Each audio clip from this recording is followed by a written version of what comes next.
I want to talk about our something you should know about Metro Atlanta or North Georgia. And today we're going to talk about Gibbs Gardens. And over the last weekend, did you and I go see all the daffodils? We did. How many daffodils do they have there? Was it 2 million? 20 million.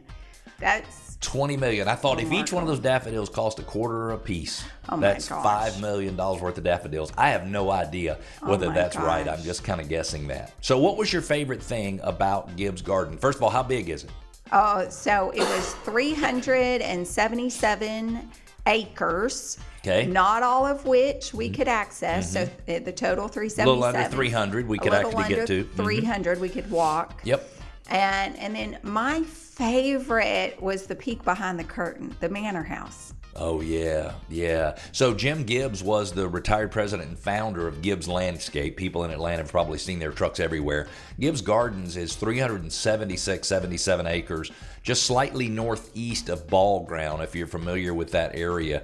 And it was absolutely gorgeous. It has a manor home. I would assume this used to be his summer home or his weekend retreat or something like that. And he traveled all over the country finding perfect gardens to match this on and to really make everything. But my favorite thing were all the daffodils. Yes. And then I loved the Japanese garden. Oh, the Japanese garden. That was such a great surprise. Wasn't it? It was. So do you think everybody should go? I do think everybody should go. Absolutely. It was only $25 for us to gain access to it. So when you think about an all-day... $25 each. $25 each, Right. yes. But for an all-day activity, it was less than going to the movies. A lot healthier, certainly.